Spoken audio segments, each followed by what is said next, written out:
ایک دفعہ مال تقسیم ہو رہا تھا تو حضرت عمر رضی اللہ تعالیٰ عنہ نے نا حضرت اسامہ بن زید کو 4000 دینار دیے اور اپنے بیٹے عبداللہ ابن عمر کو 3000 دینار دیے۔ تو حضرت عبداللہ ابن عمر گھر جا کے کہنے لگے ابا جی اسامہ میں وہ کون سی خوبی ہے جو میرے اندر نہیں، اور اسامہ کے باپ میں وہ کون سی خوبی ہے جو آپ کے اندر نہیں۔ تو حضرت عمر کی عاجزی دیکھیے، حالانکہ بالاتفاق دنیا جانتی ہے کہ جناب عمر فاروق رضی اللہ تعالیٰ عنہ افضل ہیں، پھر بھی پتہ اپنے بیٹے سے کیا کہتے ہیں؟ فرماتے ہیں وہ سن یار، وہ خدمت گزار ہیں نبی پاک کے، وہ بھی حضور کے گھر میں ڈیوٹی کرتے، نوکری کرتے، اور ان کے بیٹے بھی حضور کی نوکری کرتے، یہ خدمت گزار ہیں۔ فرمانے لگے اگر تو نے پوچھ لیا تو سن، پھر میری تو رائے یہ ہے کہ تیرے سے زیادہ اسامہ بن زید حضور کی نظر میں پیارے ہیں، اور اسامہ کا باپ تیرے باپ سے زیادہ نبی پاک کا پیارا ہے۔ کوئی کمپیریزن کرنے نہیں دیا، بچوں کو کسی ایسی جگہ کھڑے ہونے نہیں دیا، فرمایا یہ وجہ ہے، یہ انداز ہے کہ تو زیادہ پیارا ہے۔ حضرت عمر فاروق رضی اللہ تعالیٰ عنہ پسند نہیں کرتے تھے، ذرا برابر بھی پسند نہیں کرتے تھے کہ کوئی شخص اور مال آتا تو اپنے رشتہ داروں کو نوازنے سے بچتے۔ مال غنیمت آتا ہے نا، ہمارے ہاں تو اللہ خیر کرے جب کوئی بندہ کونسلر بنتا ہے، چیئرمین بنتا ہے تو ٹھیکہ کس کو دیتا ہے؟ کوئی چلو بھتیجا مل جائے، کوئی بھانجا مل جائے، کوئی چھوٹا بھائی، اسے بھی کام مل جاتا ہے ساتھ۔ نوازنے پہ لوگ آتے ہیں تو وہ تلاش کرتے ہیں کہ کہاں کہاں کو میرا ہے، وہ ٹینڈر ہی ان کے نام کے پاس ہوتے ہیں جن کی طرف ذرا نظر کرم زیادہ ہوتی۔ حضرت عمر فاروق مال تقسیم کر رہے تھے تو بیٹی آگے کہنے لگی ابا جی رشتہ داروں کا بھی حق ہوتا ہے، آپ سب کو دیتے ہیں، آپ کے اپنے آپ کے قریب ہی نہیں آتے۔ تو حضرت عمر فاروق نے کیا لفظ کہے، کیا حقیقت ہے، کیا حسن ہے، فرمانے لگے پتر یہ مال تیرے باپ کا نہیں مسلمانوں کا ہے، جب تیرے باپ کا ذاتی مال ہوگا تو اپنے رشتہ داروں کو دے گا، یہ مسلمانوں کا مال ہے، یہ اسی حساب سے تقسیم ہوگا جو عدل کا حساب ہے، جو ترازو ٹھیک ہے۔ فرمایا تو مجھے یہ مشورہ نہ دے، یہ مسلمانوں کا مال۔ یہاں سے نظام احتساب شروع ہوتا ہے، یہاں سے انسان آگے بڑھتا ہے، اور پھر کوئی تکلف نہیں کسی پر حضرت عمر کا، کوئی چھوٹا ہے یا بڑا ہے۔ حضرت ابو سفیان رضی اللہ تعالیٰ عنہ سردار رہ چکے ہیں مکے کے، بڑے آدمی، لیکن نظام احتساب میں کوئی چھوٹا بڑا نہیں ہوتا۔ حضرت عمر فاروق مکہ مکرمہ گئے تو لوگوں نے کہا حضور جناب ابو سفیان نے نا گلی میں پتھر رکھے اور بہت سارے لوگوں کو رستوں میں تکلیف ہو رہی ہے، تو حضرت ابو سفیان رضی اللہ تعالیٰ عنہ سے بھی لوگ کہہ دیتے تو وہ بھی اٹھا دیتے، لیکن لوگوں نے چونکہ وہ سردار تھے، بڑے تھے، تو لوگوں نے ان سے کہا نہیں۔ حضرت عمر جب آئے تو کہا تو جناب عمر نے پرواہ نہیں کی، خود آئے جناب ابو سفیان سے کہا یہ پتھر آپ نے رکھے؟ کہا حضور ہاں۔ فرمایا یہ بھی اٹھائیے، یہ بھی اٹھائیے، یہ بھی اٹھائیے۔ جب وہ اٹھا رہے تھے تو حضرت عمر کہہ رہے تھے شکر نہیں اللہ کا کہ عمر کہہ رہے ہیں اور ابو سفیان مانتے جا رہے ہیں، شکر نہیں۔ یہ نظام احتساب ہے کہ بڑا ہو یا چھوٹا ہو، اس کو یہ حق حاصل نہیں ہے کہ مسلمانوں کو وہ کسی تکلیف میں کسی بھی صورت میں مبتلا کرے، کہیں بھی کسی جگہ بھی، اس کو یہ والی اجازت نہیں۔ حضرت سیدنا عمر فاروق رضی اللہ تعالی عنہ۔ پھر ایک اور بات تھی، میں کئی دفعہ یہ بات کہتا ہوں اور مجھے ذاتی طور پر اس کا بڑا تجربہ ہے۔ کچھ لوگ نا خوشامد پسند ہو جاتے ہیں، بڑی عمدہ تعریف کرتے ہیں، اوئے ہوئے ہو پول باندھتے ہیں پورے، آپ کے پاس آئیں گے تو کہیں گے جناب آپ سے زیادہ اچھا بندہ ہی کوئی نہیں، تو وہ نا آپ سے کام نکلواتے ہیں۔ پھر وہ کسی دوسرے کے پاس جاتے ہیں تو اسی طرح کا رویہ وہ دوسروں کے ساتھ کرتے ہیں۔ یہ عام لوگوں میں بھی مرض ہوتا ہے، عام لوگوں میں بھی۔ اور بادشاہ ہو بندہ اگر، پھر تو اس کا دل کرتا ہے میں اگر بادشاہ سلام ہوتا تو دو چار بندے دیہڑی پہ رکھ لوں پر میری تعریف ضرور کریں۔ پابندی ہوتی ہے، لوگ یہ کام بڑے شوق سے کرتے ہیں۔ اور شیخ سعدی فرمایا کرتے تھے لکڑی کو گھن کھا جاتی ہے اور بڑے لوگوں کو خوشامد کھا جاتی ہے خوشامد۔ حضرت عمر فاروق رضی اللہ تعالیٰ عنہ اس معاملے میں بھی بڑے مضبوط تھے۔ ویسے مجھے اور آپ کو اچھا کون لگتا ہے؟ ہماری غلطیاں بتانے والا؟ ہمارے ایسا فرمایا کرتے تھے اپنے دشمنوں کی باتوں پر بھی غور رکھو، تمہارے دشمن تمہیں نکھار دیتے ہیں۔ تمہارے اندر جو کوتاہیاں ہوتی ہیں وہ تمہیں پتہ چل جاتی ہیں کہ یہاں یہاں یہاں یہاں میری اصلاح ہو رہی، ان پر غور کرو وہ کیا کہتے ہیں۔ حضرت عمر فاروق کی تعریف کی ایک بندے نے، کمال تعریف کی۔ وہ اس کا خیال تھا کہ رزلٹ بڑا شاندار آئے گا، بادشاہ کی تعریف ہوتی تھی تو پھر تھیلی جاتی تھی اشرفیوں کی، کمال رزلٹ آئے گا۔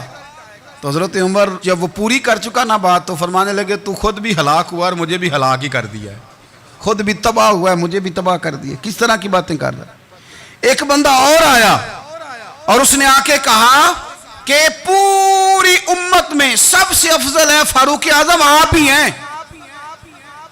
تو حضرت عمر فاروق فرمانے لگے تجھے تیری ماں روئے، ابو بکر تجھ سے بھی افضل تھے، تیرے باپ سے بھی افضل تھے، اور صدیق اکبر مجھ سے بھی افضل ہے اور میرے باپ سے بھی افضل ہے۔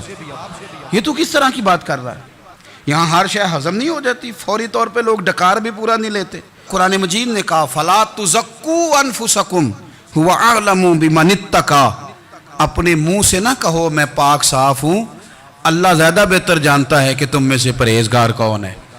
اپنے منہ سے تعریفیں کرتے کراتے ہو، یہ مزاج چھوڑ دیں۔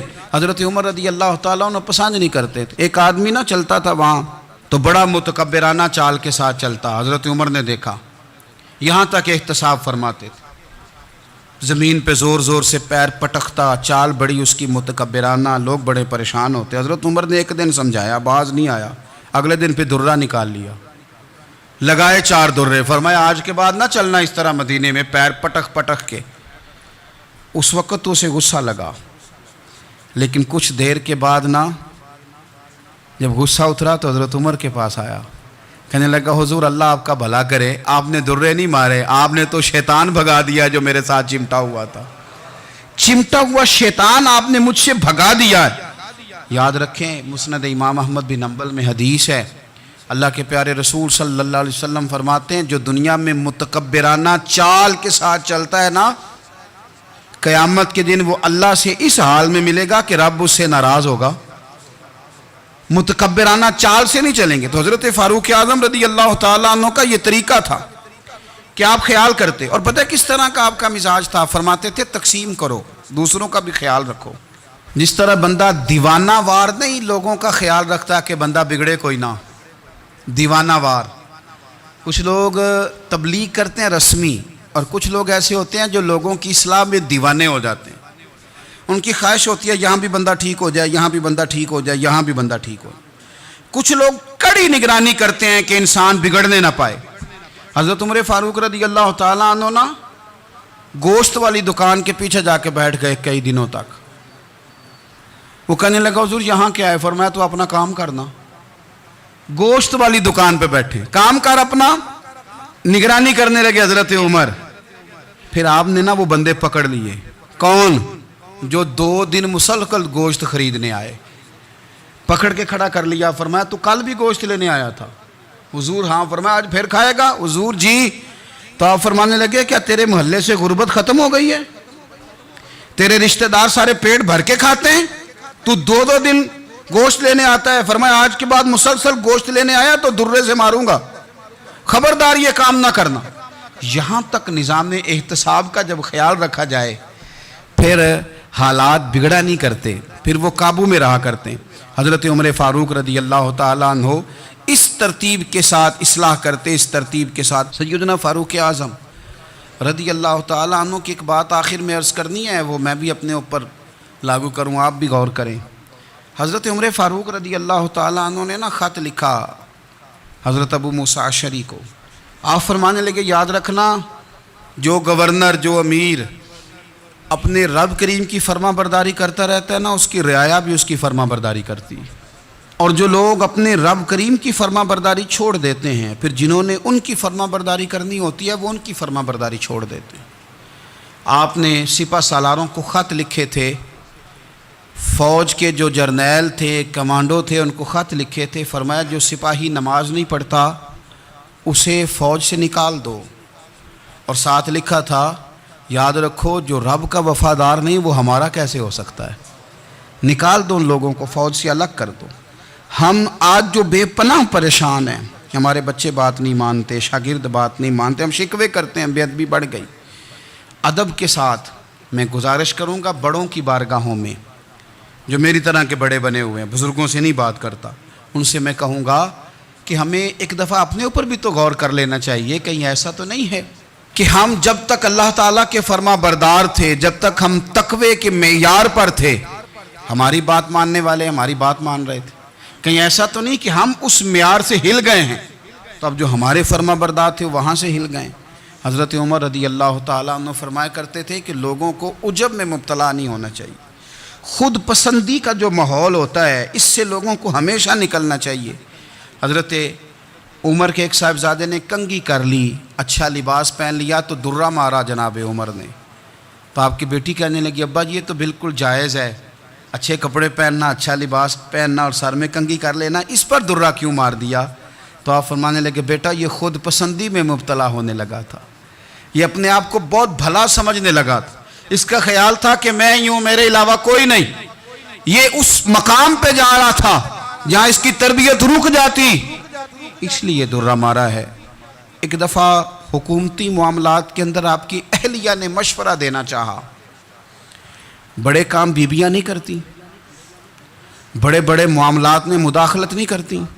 ہمارے بر صغیر میں وہ بادشاہ نہیں گزرا کہ جو فیصلہ کرتا تھا تو کرسی پہ بیٹھ جاتا تھا اور پردے کے پیچھے اس کی بیوی بیٹھ جاتی تھی، اور جب وہ فیصلہ سنانے لگتا تو یوں گردن پیچھے کرتا اور اہلیہ جو کہتی وہ فیصلہ سنا دیتا. لیکن ایک دفعہ خاتون نے ایک آدمی کو حضرت عمر نے معزول کیا تو آپ کی اہلیہ نے، اس آدمی کی اہلیہ حضرت عمر کی اہلیہ سے ملی ہوں گی، تو خاتون نے ذرا سفارش کرنی چاہی. تو جناب عمر فاروق رضی اللہ تعالیٰ عنہ کے ہاتھ میں عصا تھا، ڈنڈا تھا، 2-3 دفعہ زمین پہ مارا. فرمایا تمہیں کس نے اجازت دی ہے حکومتی معاملات میں مشورہ دینے کی؟ یہ مشورہ مولا علی دیں گے یا عثمان غنی دیں گے؟ آپ کو کس نے اجازت دی؟ وہ حکومتی معاملات، وہ مسلمانوں کا اجتماعی معاملہ، وہ مسلمان دیکھیں. آپ کو اس میں آنے کی اجازت نہیں ہے. جو آپ کی ذمہ داریاں ہیں، آپ کے حقوق ہیں، ان پر آپ بات کریں. تو بھائی نظام میں احتساب اپنی ذات سے شروع کریں. ہماری اولادیں، ہمارے بچے، وہ باہر سے انہوں نے زیادہ اثر نہیں لیا. ہم نے انہیں بتایا ہے کہ ہم بڑے غریب ہیں، ہم بڑے مجبور ہیں، ہم تو بڑے کمزور ہیں، ہماری تو سنتا کوئی نہیں، یہ تو امیروں کا ملک ہے، اس میں تو فلانے کو اہمیت حاصل ہے. ان باتوں نے ہمارے بچوں کو کمزور کیا ہے. ان باتوں نے ہمارے بچوں کے دلوں میں احساس کمزوری پیدا کیا ہے. آپ ان کو جینا سکھائیں. آپ ان لوگوں کو بتلائیں کہ رب کریم نے جو تمہارے لیے بہتر سمجھا وہ تمہیں اپنے فضل سے بڑا عطا فرمایا ہے. آپ ان کو ان کے مقام پر رہ کر خوددار اور قناعت پسند ہونا سکھائیں. آپ یقین کریں گھر امن والا بن جائے گا. بچے اگر بھنا ہوا گوشت کھا رہے ہوں اور پھر بھی لاڑی رہے ہوں کہ مسالہ میری مرضی کا نہیں، سٹائل میری مرضی کا نہیں، ٹیسٹ میری مرضی کا نہیں، یہ والا گوشت میں نے نہیں کھانا، یہ اس طرح کر کے بھنا ہوتا تو پھر میں نے کھانا تھا، وہ زیادہ خوفناک صورتحال ہو جاتی ہے. لیکن اگر ابا جی، اماں جی، گھر والے کھیتوں میں کام کر رہے ہوں اور بچے اچار کے ساتھ روٹی لے کے جائیں اور بننے پہ بیٹھ کے، پھٹے پہ بیٹھ کے وہ پھر کھانا شروع کریں، اور جب وہ اچار آئے اور وہ ایک دوسرے کو کہیں کہ آج تو 2 کلے ہو گئے میرے کام کے، اس دفعہ تو دیکھنا ہماری فصل کتنی شاندار ہوگی. ایک دوسرے کو دیکھ دیکھ کے وہ ہنسیں اور مسکرائیں اور ان کی باتوں میں لذت ہو، اور پھر وہ کہیں کہ آم بڑے اچھے مل گئے تھے، دیکھو اچار کتنا سونا آ گیا ہے، دیکھو یہ کس قدر زیادہ اچھا ٹیسٹ ہے، تیل بھی بڑا اچھا ہے، گل بھی بڑے وقت پہ گیا ہے. آپ یقین کریں یوں لگتا ہے کہ کائنات کی سب سے بہترین روٹی یہ لوگ کھا رہے ہیں.